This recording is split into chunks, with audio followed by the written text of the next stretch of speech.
Its essence, he says, its essence is percipi. Its essence is perception. What it's made of, its substance is just perception. So yes, if God was not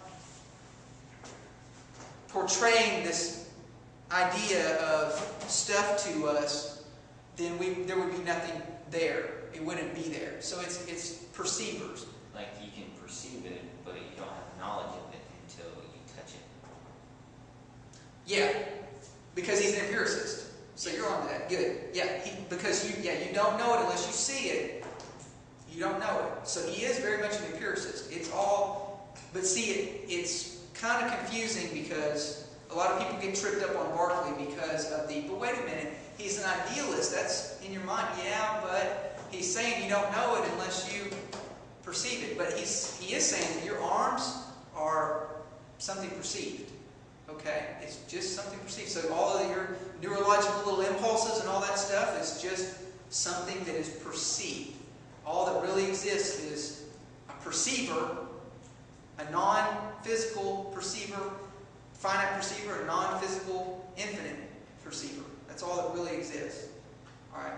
That's how he's going with this. Okay, so the essence of everything is perceived. And objects exist only if they're perceived. Everybody got it? What is, did you say it's an Its essence is percipi. Its essence is perception, is what that means. That's just Latin for its essence is perception. You may see that phrase, though. You want to write that down. Its essence is percipi. Okay? You need to know who said that and what it means. All right, let's talk about our last guy. We got a few minutes to talk a little bit about Kant. And then I think we might get to the matrix next class. We'll get back into that. I want to make sure that I get this information to you before we, this is more important than the movie. Okay, Kant. Kant comes along and he says, yeah, rationalism, yeah, empiricism, but it's a synthesis of the two. It's not either or. He's saying basically both extremes are not correct. That, he criticizes, he wrote a critique of pure reason. He's critical of a purely rationalistic view. Okay? It's not about just rationalism or just empiricism. As a human being, do you have rational knowledge? Yes. Yeah. Do you have empirical knowledge? Yes. Okay. That kind of makes the point for us, right? We have both. All right, he brought the two positions together under what he calls a unity of consciousness. Okay, this is your mind and your senses. Your mind and your senses. All right, he developed, now this is where the other idealism, transcendental idealism. But he is not an empiricist. Don't put him in that camp. And I categorize him separately. I categorize Kant as a transcendental idealist. So make a third category, okay? Because that's where I put him. I don't put him in either one of the camps, although the book does lump him in with rationalists. I acknowledge that. For the purposes of this course, he is his own category. All right? Transcendental idealism. This right here. Transcendental idealism. Transcendental idealism is Immanuel Kant's philosophy. All right? Because he's got a little of both, and so he's really neither. And that's why I categorize him as a third category.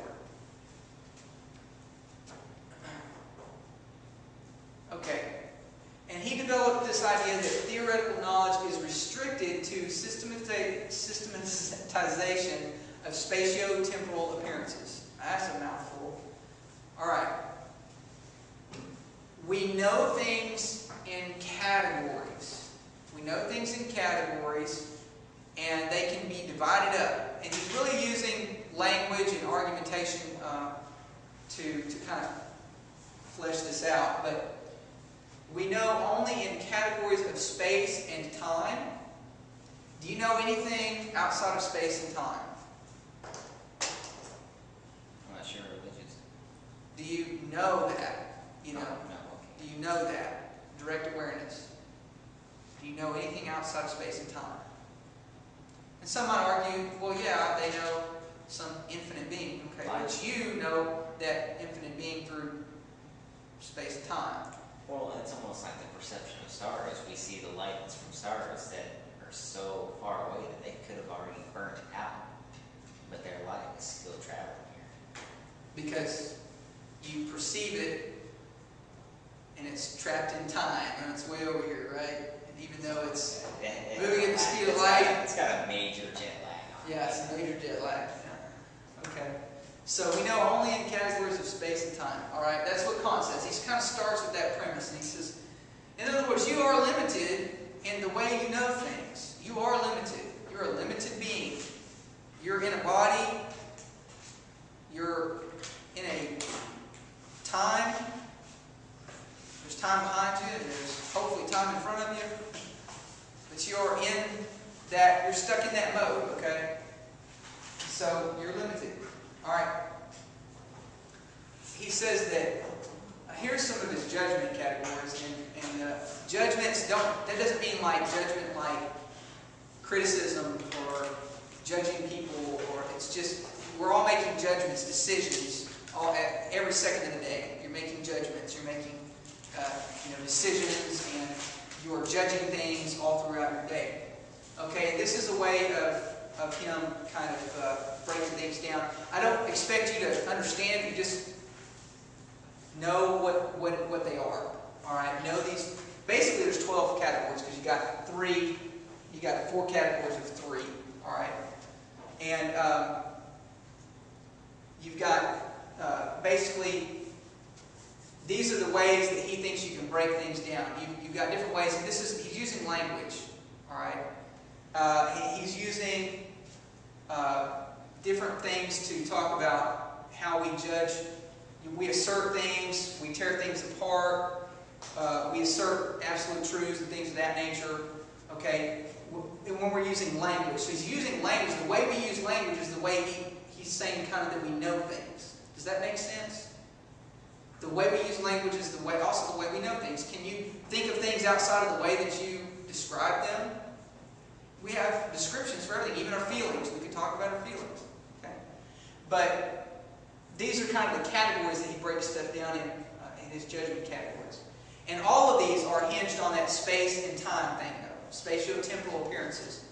So we have an understanding that is limited by space and time, and everything can be kind of shoved into these little categories. The way we know things, the way we understand things, the way we make decisions, and so on. Okay, so we've got some different categories that we can break it down. If you were making an argument, these are kind of the categories that everything's going to fit in. It's really what it ends up being. All right, you can fit something in one of these categories when you're talking about it. If you assert truth, if you understand absolute truths, hypothetical situations, disjunctive, taking things out of some context, relationally. Affirmatives and negatives, and then of course the infinite concept. These are all just kind of little categories. And I don't expect it, again, just know if I ask you what his categories are, if you don't recognize something, you're going to know what doesn't fit, all right, in the judgment category. Not space and time. The space and time thing is outside of the judgment categories. That's more basic. It's more basic. But I'm going to put this in a common sense kind of way here. I'm going to use a practical example. We have talked about that you don't know anything outside of space and time. You can't describe anything outside of space and time. If you were for example, he used the example of God. If you tried to describe God, what would you end up using? You would use metaphors, wouldn't you? If you were trying to describe this being that's beyond anything else, all you're going to be able to do is describe this being using categories that you already know, empirically speaking. You're going to start talking about attributes that are like something that you already know. Isn't that how you would do that? If you were going to try to talk about this being that, all you can think of things that you have an analogy for. That's the best that you can do. And your analogies are gained from experience or from perhaps rational knowledge. All right?